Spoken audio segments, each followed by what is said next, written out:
नमस्कार दोस्तों, मेरा नाम है डॉक्टर सचिन देव और आप सभी का स्वागत है मेरे यूट्यूब चैनल पर। दोस्तों आज की वीडियो है एक क्वेश्चन को लेकर के। एक प्रश्न आया था मेरे पास मैसेंजर पर। एक लेडी ने क्वेश्चन पूछा कि डॉक्टर साहब मैं प्रेगनेंसी कंसीव नहीं कर पा रही हूँ, यानी बच्चा पैदा करने में असमर्थ हूँ। कोशिश कर रहे हैं और शादी को 5 साल हो चुके हैं लेकिन अभी तक कोई बेबी उन्हें नहीं है। रीज़न क्या है, मेरे अंदर क्या कमी है, क्या मेरे अंदर कमी है, क्या मेरे हस्बैंड के अंदर कमी है? तो आप मुझे बताइए कि इसका क्या उपाय है और क्या दवाई लूँ जिससे कि मैं ऐसा हो सके कि जिससे कि बच्चा पैदा हो सके, प्रेगनेंसी कंसीव हो सके, इसमें कोई दिक्कत ना आए।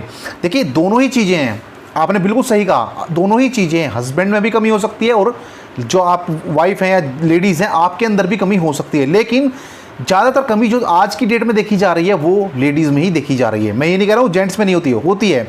बट अगर 20% जेंट्स में कमी है तो 80% आप ये देख लीजिए कि लेडीज़ में ही कमी निकल रही है आज की डेट में। खान पीन ऐसा ही हो चुका है, हार्मोन्स जो डिसबैलेंस हो चुके हैं वो वजह है कि जिससे ये ऐसा नहीं हो पा रहा है। आपने देखा होगा कुछ लेडीज़ के अंदर जो डेट आती है, पीरियड होते हैं, वो 2-2 महीने नहीं हो रहे हैं, 3-3 महीने नहीं हो रहे। और एक पेशेंट ऐसी आई थी मेरे पास जिसने बोला कि 1 साल से उसे डेट नहीं आई है। आप समझ सकते हैं कितना हार्मोन्स जो डिसबैलेंस हो चुके हैं, आप खुद देख सकते हैं। तो पहले तो कोशिश हम करते हैं कि जी पहले तो जेंट्स की हम कोशिश करते हैं कि चेक कराते हैं, अगर उसकी रिपोर्ट नॉर्मल आ रही है, बात वहाँ की चल रही है। आप ये मानकर चलिएगा कि जेंट्स की रिपोर्ट नॉर्मल है, अब हमें क्या करना है? देखिए बहुत सारे कारण है कि आप प्रेगनेंसी कंसीव नहीं कर पा रही हैं। पहला कारण हो सकता है कि आपका मोटापा काफ़ी है, आप काफ़ी मोटी हैं। और दूसरा कारण हो सकता है आप काफ़ी पतली हैं, वजन ज़्यादा ही कम है। या फिर ऐसा हो सकता है कि आप खाना पीना सही ना ले रही हो, हेल्थी फूड आप ना ले रही हो, फास्ट फूड ज़्यादा ले रही हो, या फास्ट फूड भी ना ले रही हो तो हेल्थी फूड आप ना ही ले रही हो। भूख ही नहीं लगती, चिड़चिड़ापन है। और चिड़चिड़ापन की ज़्यादा ही समस्या है कि चिड़चिड़ापन जिसके अंदर लेडीज़ के होगा वो इसमें ज़्यादा दिक्कत करती है कि हाँ जी उन्हें प्रेगनेंसी कंसीव नहीं हो पा रही। ये बड़ी सोचने वाली बात है कि चिंता से क्या हो सकता है। चिंता से भाई दाढ़ी सफ़ेद हो जाती है, बाल सफ़ेद हो जाते हैं, आदमी सूखता चला जाता है। तो चिंता बहुत बड़ी चीज़ है, केवल अंकी बिंदी का अंतर नहीं, चिंता और चिता में दोनों बराबर ही मानी जाती हैं।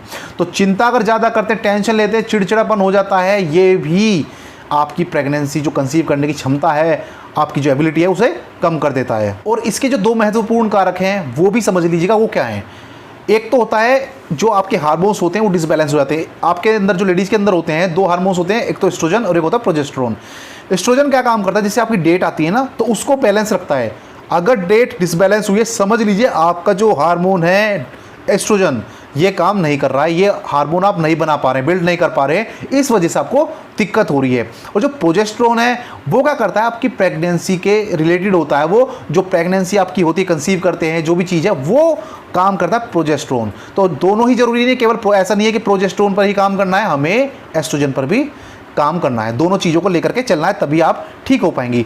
या फिर एक जो बहुत बड़ा महत्वपूर्ण कारक है कि सब कुछ सही चल रहा है लेकिन एक प्रॉब्लम बहुत ज़्यादा आ जाती है, वो होता है एंडोमेट्रियम। एंडोमेट्रियम को आप समझ लीजिए गद्दी होती है, गर्भावस्था में लगी हुई होती है, चारों तरफ गद्दी होती है, या उसे उपजाऊ भूमि बना लीजिए, उपजाऊ भूमि मानकर आप चल सकते हैं।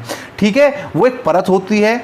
जैसे आपकी ओवरी में से अंडा निकलता है, हर महीने ये प्रोसेस होता है, एक ही अंडा निकलता है, ज़्यादा नहीं निकलता है। जैसे ही अंडा निकलता है तो ये जाता है जो आपकी ओवरी ट्यूब्स है, फेलोपियन ट्यूब्स हैं, उनमें को होकर के जाता है और ये वहाँ मिलता है स्पर्म से। अगर ये स्पर्म से मिलता है या नहीं भी मिलता है तो ये सीधा वहाँ से जाकर के होता है गर्भावस्था में जाकर उसी परत से चिपक जाता है, जो कि एंडोमेट्रियम जो परत मैं बता रहा हूँ उस परत से चिपक जाता है। अगर आपका ये अंडा निषेचित नहीं हुआ है, यानी अगर आपका स्पर्म से इसका मिलन नहीं हुआ है, तो ये क्या होता है, डेट के अनुसार, पीरियड के अनुसार ये बाहर आ जाता है।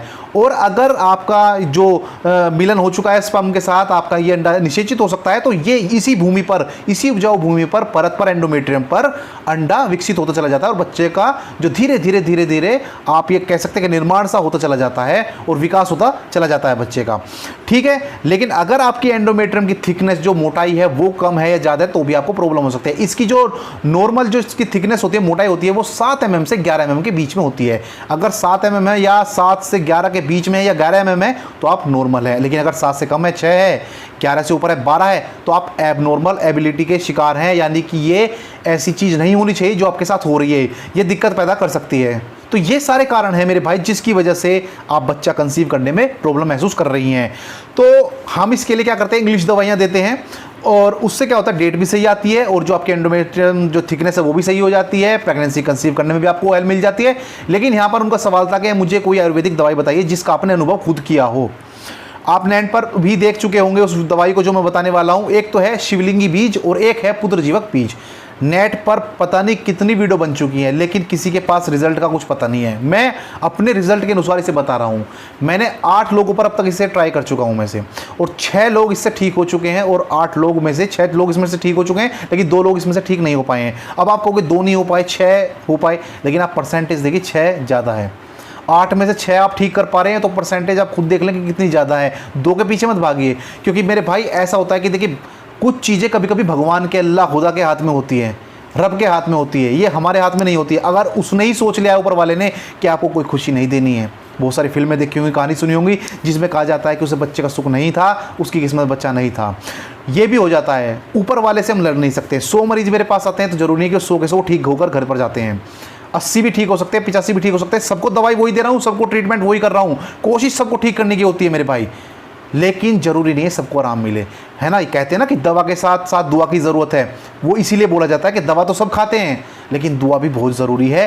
तो मेरे भाई ऊपर वाले का नाम लेना और दवाई लेना, बिल्कुल ठीक हो गया आप। मैं गारंटी लेता हूँ कि मैंने बता रहा हूँ कि मैं 8 में से 6 को ठीक कर चुका हूँ, और वो केस ऐसे थे जो 5 साल से बच्चा नहीं हुआ, 6 साल से बच्चा नहीं हुआ, उस कंडीशन में ठीक हुए हैं वो। 8 में से 6, 2 ठीक नहीं हो पाए, मजबूरी थी मेरी, मैं उनके लिए कुछ नहीं कर पाया, बहुत अफसोस है। और मैं उम्मीद करता हूँ किसी ऐसे डॉक्टर से या किसी ऐसे व्यक्ति से मिले जहाँ उनकी वो मुराद पूरी हो जाए।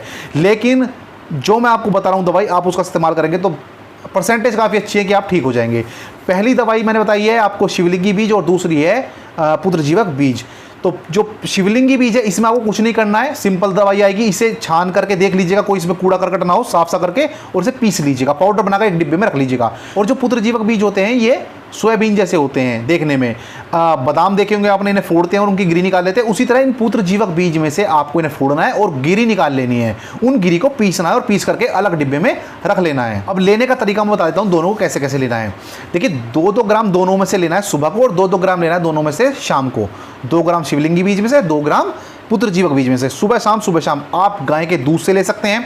बताया यही जाता है कि जो बछड़े वाली गाय होती है, जिसके नीचे बछड़ा होता है, उसके दूध से आप लें, बट ऐसा नहीं है भाई। बछिया भी अगर गाय के नीचे, तो आप उससे भी ले सकते हैं।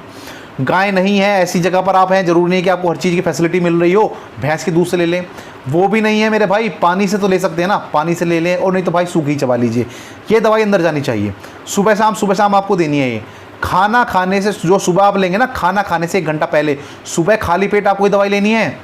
जब आप सुबह उठे खाली पेट आपको दवाई लेनी है, और शाम में आप 5 बजे 6 बजे करीब ले लीजिएगा। भले आपने 3 बजे 4 बजे जो भी खाया हो, लेकिन कोशिश करना कि खाना खाने के 1 घंटे बाद, मान लिया आपने दोपहर में चाय पी ली है, कुछ खाना खा लिया है, तो उसके 1 घंटे बाद आप लीजिएगा, 5 बजे करीब, ये मैं टाइम बता रहा हूँ। और उसके भी फिर 1 घंटे बाद आप खाना खाइएगा। इस बीच में आप थोड़ा सा खाली पेट रखने की कोशिश कीजिएगा।